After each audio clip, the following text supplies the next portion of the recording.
සුබ දවසක් ඔයාලා හැමෝටම අපේ ගෙදර YouTube channel එකට ඔයාලා හැමදෙනාම ගොඩාක් ආදරෙන් පිළිගන්නවා. ඔන්න ඉතින් උදා වුණ සිංහල අලුත් අවුරුද්දට පස්සේ අද තමයි මම වීඩියෝ එකකින් ඔයාලව මුණ ගැහෙන්නේ. ඉතින් මම සුපුරුදු විදිහටම අදත් ඔයාලට සාරාකියාවක් විදියට කරන්න පුළුවන් ගොඩක් රසවත් රෙසිපි එකක් අරගෙන තමයි ඔයාලව බලන්න ආවේ. ඉතින් අද මම මේ කියලා දෙන රෙසිපි එකත් ඔයාලට සාරාකියාවක් විදියට කරලා හොඳ ආදායමක් උපයන්න පුළුවන්. මේ විදිහට කුඩා භාජනයකට පිරිසිදු ඇල් වතුර මේසැඳි 4ක් විතර එකතු කරගෙන ඒකට ජෙලටින් වලින් ග්‍රෑම් 15ක් එකතු කරගත්තා. දැන් මේ ජෙලටින් ටික අපි මේ විදිහට හොඳට මිශ්‍ර කරගෙන මේ ඇල් වතුරේ හොඳින් දිය කර ගන්න ඕනේ. ජෙලටින් ටික එකතු කරගත්තාන් පස්සේ කැටි ගසන්න බලනවා. ඒක නිසා මෙන්න මේ විදිහට හොඳට මේක මිශ්‍ර කරගන්න. ඔයාගේ ජෙලටින් ටික කැටි ගැසෙනොත් එහෙම ඒක ටිකක් ඩබල් බොයිල් කරලා අරගන්න. දැන් මම මේ විදිහට හොඳින් ඉඩ තියෙන මේ වගේ ලොකු ජෝගුවකට කිරි පිටි වලින් මේසැඳි 6ක් එකතු කරගත්තා. ඊට පස්සේ සීනි ග්‍රෑම් 175ක් කිරා ගන්නවා. දැන් මම මේ විදිහට අපි බීම හදන්න අරගන්න බීම කුඩු තියෙන්නේ. අන්නේ බීම කුඩු වලින් ග්‍රෑම් 50ක් එකතු කරගන්නවා. කිරි පිටි තියෙන භාජනයටමයි මම එකතු කරගන්නේ. ඒකටම කිරලා අරගත්ත සීනි ග්‍රෑම් 175ත් එකතු කරගෙන හොඳටම නටන උණු වතුර වලින් කප් එකක් එකතු කරගත්තා. ඔයාට මේ විදිහේ මෙෂරින් කප් එකක් නැත්නම් අඩු කෝප්පෙන් මැනලා අරගන්න. අඩු කෝප්පෙන් එකක් හොඳට නට උණු වතුර මේකට එකතු කරගන්න. මුලින්ම වතුර ටික එකතු කරගෙන මෙන්න මේ විදිහට හොඳට මිශ්‍ර කරලා ඊට පස්සේ තමයි මම අනිත් වතුර ටික එකතු කරගන්නේ. නැවත මම මේකට නටන උණු වතුර වලින් මේ වගේ කෝප්ප දෙකක් එකතු කරගන්නවා. සම්පූර්ණ නටන උණු වතුර අපි මේකට කෝප්ප 3ක් එකතු කරගෙන තියෙනවා. දැන් මේ වතුර වල රසනේ නැති වෙන්න කලින් ජෙලටින් ටිකත් එකතු කරගෙන මෙන්න මේ විදිහට හොඳට මිශ්‍ර කරගන්න ඕනේ. හොඳට මතක තියාගන්න ජෙලටින් ටික එකතු කරගන්න ඕනේ මේකේ තියෙන රසනේ නැති වෙන්න කලින්. ඊට පස්සේ මිශ්‍රණය ටිකක් නිවෙන්න තිබුණාට පස්සේ අපි මේක බ්ලෙන්ඩර් කප් එකට එකතු කරගන්න ඕනේ. බ්ලෙන්ඩර් කප් එකට එකතු කරගෙන මෙන්න මේ විදිහට හොඳට බ්ලෙන්ඩ් කරගන්න ඕනේ. දැන් මම මේ මිශ්‍රණය මෙන්න මේ විදිහට පෙරාගෙන වෙනම වාජනයකට එකතු කරගන්නවා. දැන් අපි මේ මිශ්‍රණය හොඳට සෙට් වෙන ශීතකරණයට දාගන්න ඕනේ. මේ විදිහට පෙරලා වෙන් කරගත්තට පස්සේ මේ බලන්න ලේයර්ස් දෙකක් විදිහට පේන්න තියෙනවා. උඩින් ටිකක් සුදු පාටට සහ පහළ කහ පාටට වගේ පේන්න තියෙනවා. ඉතින් තාම මේ මිශ්‍රණය අපි හරි පදමට අරගෙන නැහැ. මම මේක ඉක්මනින් සෙට් කරගන්න ඕන නිසා ශීතකරණයේ ඉහළ කොටසේ පැයක් වගේ දාලා තමයි මේ අරගන්නේ. ඔයාලට පුළුවන් ශීතකරණයේ පහළ කොටසට උනත් මේක එකතු කරගෙන පැයක් එකමාරක් තියලා මේක හොඳට සෙට් කරගන්න. දැන් මේ විදිහට අපේ ජෙලි මිශ්‍රණය සෙට් වෙලා තියෙනවා වලට බලා ගන්න පුළුවන්.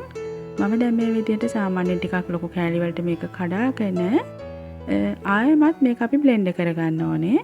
මොකද දැන් අපි මේකට කිරි එකතු කරලානේ තියෙන්නේ. ඉතින් කිරි සහ මේ බීම කුඩු ටික හොඳට මිශ්‍ර වෙන විදිහට තමයි අපි මේක බ්ලෙන්ඩ් කරගන්න ඕනේ. ඒක නිසා තමයි මේ වගේ දෙවෙනි සැරේටත් ආයෙමත් මේක අපි බ්ලෙන්ඩ් කරගන්න අවශ්‍ය වෙන්නේ. අපි දැන් මේ ජෙලි මිශ්‍රණය දෙවෙනි සැරේට බ්ලෙන්ඩ් කරගනිද්දී මෙන්න මේ විදිහට අර ලේස් දෙකක් වගේ පේන්න තිබුණු කිරි සහ බීම ජෙලි මිශ්‍රණය සම්පූර්ණයෙන් මෙන්න මේ වගේ සාමාන්‍යයෙන් කිරි පාටට හුරු මිශ්‍රණයක් තමයි අපිට ලැබෙන්නේ. ඉතින් කලින් වතාවේ මේ විදිහට තිබුණේ නැහැ. ටිකක් දියාරු ගතියකට හුරු ලේස් දෙකකට වෙන් වෙලා තිබුණු මිශ්‍රණයක් තිබුණේ. ඉතින් දැන් මෙන්න මේ විදිහට හොඳට ක්‍රීමි ගතියට මේක තියෙනවා. ඒක නිසා තමයි අපි මේක දෙපාරක් බ්ලෙන්ඩ් කරන්න අවශ්‍ය වෙන්නේ. දැන් මම මේ විදිහට පිරිසිදු මෙන්න මේ වගේ යෝගට් කප්ස් වලට මේ මිශ්‍රණය එකතු කරගන්නවා. කප් එකේ ධාරයක් වගේ තියෙන මාක් එකක් තියෙන්නේ. අන්න ඒ මාක් එකට ටිකක් පහළින් ඉන්න විදිහට තමයි අපි මේ මිශ්‍රණය එකතු කරගන්න ඕනේ. දැන් ආයෙම කලින් විදිහටම ශීතකරණයේ පැයක් වගේ දාලා මම මේක හොඳට සෙට් කරගන්නවා. මේ කාලය ශීතකරණයට වෙනස් වෙන්න පුළුවන්. දැන් මම නැවත පුංචි වාජනයකට පිරිසිදු ඇල් වතුර එකතු කරගෙන ඒකට ජෙලටින් වලින් මේසැඳක් එකතු කරගන්නවා. මෙතන මම ඇල් වතුර මේසැඳි දෙකකට වගේ ජෙලටින් මේසැඳි එකක් එකතු කරගන්නවා. ඊට පස්සේ ඒකත් හොඳට මිශ්‍ර කරගෙන අපි අරගත්ත බීම කුඩු වලින් මේසැඳි දෙකක් මම වාජනයකට එකතු කරගන්නවා. සීනි වලිනුත් මේසැඳි දෙකක් මම එකට එකතු කරගන්නවා. දැන් ආයෙම නටන උණු වතුර වලින් කෝප්ප භාගයක් මම මේ මිශ්‍රණයට එකතු කරගන්නවා. බීම කුඩු මේසැඳි දෙකයි, සීනි මේසැඳි දෙකයි, ජෙලටින් මේසැඳි එකයි, නටන උණු වතුර කෝප්ප භාගයයි. දැන් මේ ටික මෙන්න මේ විදිහට හොඳට මිශ්‍ර කරගන්න ඕනේ. දැන් මේ දේවල් ටික හොඳට මිශ්‍ර වුණාට පස්සේ අපි මේක ටිකක් නිවෙන්න තියාගන්න ඕනේ. නිවුණාට පස්සේ මම මේ විදිහට වෙනම භාජනයකට මේක පෙරලා වෙන් කර ගන්නවා. දැන් තමයි විශේෂම දේ තියෙන්නේ. පිරිසිදු කරගත්ත කසකස ඇට ටිකක් මම මේකට එකතු කර ගන්නවා. කසකස ඇට මේස හැටි දෙකක් මම මේ විදිහට හොඳට සෝදලා තමයි අරගෙන එකතු කරගන්නේ. අනිවාර්යයෙන්ම සෝදලා එකතු කරගන්න. මොකද නැත්නම් කසකස ඇට වල පුංචි ඩස්ට් එකක් වගේ තියෙනවා. ඔන්න දැන් තමයි මේ වීඩියෝ එකේ ලස්සනම කොටස තියෙන්නේ. මේ තියෙන්නේ අපි කලින් ශීතකරණයේ දාලා සෙට් කරගත්ත අපේ ජෙලි මිශ්‍රණය.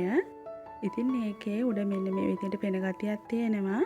ඔයාට පුළුවන් පිරිසිදු හැන්දක් පාවිච්චි කරලා බොහොම පරිස්සමට ඒ පෙන ගතිය මෙන්න මේ විදිහට පොඩ්ඩක් පහළට තද කරලා ඉවත් කරගන්න. එහෙම නැත්නම් මේ පෙන ගතිය තිබුණත් කිසිම ගැටලුවක් නැහැ. ඉතින් ඒක ඔයාගේ කැමැත්ත අනුව ඔයාට පුළුවන් ඉවත් කරගන්නවා නම් ඉවත් කරගන්න. ඊට පස්සේ අපි මේ හදාගත්ත කසකස ඇට ඒ වගේම බීම කුඩු එකතු කරලා හදාගත්ත මිශ්‍රණය තියෙන්නේ. අන්න ඒ මිශ්‍රණය මෙන්න මේ වගේ මේස හැඳි එකමාරක් වගේ අපි මේ හදාගත්ත කිරි ජෙලි මිශ්‍රණය උඩින් දාගන්න ඕනේ. ඔයා එකතු කරගන්න කසකස ඇට වල යම්කිසි ඩස්ට් එකක් වගේ දෙයක් තිබුණොත් මෙතනින් පස්සේ ඔයාගේ නිෂ්පාදනය අපිරිසිදු ගතියක් පේන්න පුළුවන්. ඒක නිසා හොඳ උසස් තත්ත්වයේ කසකස ඇට මේ වැඩේට අරගන්න. දැන් අපි ආයෙමත් මේ යෝගට් කප් ටික ශීතකරණයේ දාලා උඩ තියෙන ජෙලි ලේයර් එක සෙට් කර ගන්න ඕනේ. ඒකට නම් ගොඩක් කාලයක් ගත වෙන්නේ නැහැ. පොඩි ජෙලි ලේයර් එකක් නේ තියෙන්නේ. ඉතින් පැය භාගයකින් වගේ මගේ මිශ්‍රණය මේ විදිහට සෙට් වුණා. ඉතින් ඔන්න බලන්න අපි හදාගත්ත රසම රස ගොඩක් ලස්සන ඩෙසර්ට් එක තමයි මේ තියෙන්නේ. ඉතින් ඔයාට පුළුවන් ස්වරකයාවක් විදිහට මේ වගේ කප්ස් හදලා වෙළඳපොලේ අලෙවි කරන්න. ඉතින් මම අරගත්ත මිශ්‍රණ වලින් මෙන්න මේ වගේ කප්ස් 10ක් මට හදාගන්න පුළුවන් වුණා. ඉතින් ගොඩක් ලොකු වියදමක් යන්නේ නැහැ. බොහොම පුංචි මුදලකට අඩු වියදමකින් ඔයාට මේ වැඩේ කරගන්න පුළුවන්. ඒ වගේම තමයි මෙතනදී මම අරගත්තේ දොඩම් රසකාරක එකතු කරගෙන තියෙන බීම කුඩු වර්ගයනේ. ඉතින් ඔයාට පුළුවන් අඹ රස, ස්ට්‍රෝබෙරි රස වගේ දේවල් try කරන්න. ඒ වගේම තමයි පහළට අපි දාගත්ත ජෙලි මිශ්‍රණයට ඔයාට බීම කුඩු එකතු කරගන්නේ නැතුව විතරක් එකතු කරගෙන උඩට තියෙන ජෙලි ලේයර් එක ටිකක් උසට අරගෙනත් මේ විදිහට හදා ගන්න පුළුවන්. ඔන්න ඉතින් මම ඔයාලට ගොඩක් රසවත් අලුත් රෙසිපි එකක් කියලා දුන්නා. දැන් මම ඔයාලට පුංචි සුභාරංචියක් කියන්න තමයි මේ ලෑස්ති වෙන්නේ. මම අලුතෙන් ඔන්ලයින් ෂොප් එකක් ඕපන් කරලා තියෙනවා. ඉතින් ඔයාලට පුළුවන් සැරකියා කරගෙන යන අලුතෙන් ආරම්භ කරන්න ඉන්න ඒ අයට පුළුවන් මගෙන් මේ වගේ යෝගට්ස් කප් ඒ වගේම ජෙලටින් වගේ දේවල් ගොඩක් අඩු මුදලකට මිලදී ගන්න. ඉතින් ඔයාලට තියෙන්නේ මම මේ පෙන්නන WhatsApp නම්බර් එකට මැසේජ් එකක් දාලා ඔයාලට අවශ්‍ය කරන කප් ප්‍රමාණය ඒ දේවල් ඔඩ එකක් දාන්න විතරයි. ඔයාලට පුළුවන් කෑෂ් ඔන් ඩෙලිවරි ක්‍රමයට ඔයාලගේ ගෙදරටම මේ දේවල් පහසුවෙන්ම ගෙන්න ගන්න. ඉතින් ඒකත් මම ඔයාලට අනිවාර්ය කරන්නේ නැහැ. සමහර අය ඉන්නවනේ මේ වගේ කප්ස් හොයාගන්න නැති අය. ඉතින් ඒ වගේ අයට විසඳුමක් විදිහට තමයි මම මේ විදිහට මේ වැඩේ ආරම්භ කරන්න හිතුවේ. ඉතින් අද කියලා දුන්න රෙසිපි එකට ජෙලටින් අරගත්තා ඔයාලා මුලදී දකින්න ඇති. ඉතින් වෙළඳපොලේ තියෙන ජෙලටින් වලින් ග්‍රෑම් 100ක් සාමාන්‍ය රුපියල් 1400ක් වගේ මිලකට තමයි අලෙවි වෙන්නේ. ඉතින් මෙන්න මේ වගේ ජෙලටින් ග්‍රෑම් 100ක් වලට රුපියල් 800ක වගේ මුදලකට මිලදී ගන්න පුළුවන් මගේ ඔන්ලයින් ෂොප් එක හරහා. ඔයාලට පහළ තියෙන WhatsApp නම්බරයට මැසේජ් එකක් දාන්න විතරයි තියෙන්නේ. ඉතින් මම හිතනවා ඔයාලට මේ වගේ ග්‍රෑම් 30 පැකට්ස් අරගෙන මේ වගේ බිස්නස් එකක් කරනවට වැඩිය මේ වගේ ග්‍රෑම් 100ක් අරගත්තාම ලොකු ප්‍රමාණයක් මේකෙන් නිෂ්පාදන ඔයාට හදාගන්න පුළුවන් වෙනවා කියලා. ඉතින් මම හිතනවා අද දවසේ මගේ වීඩියෝ එක ඔයාලට යම්කිසි දැනුමක් ලැබෙන්නේ නැති කියලා. ආයෙමත් දවසක මේ වගේ රසවත් රෙසිපි එකක් අරගෙන එනකම් ඔයාලා හැමෝටම සුබ දවසක්.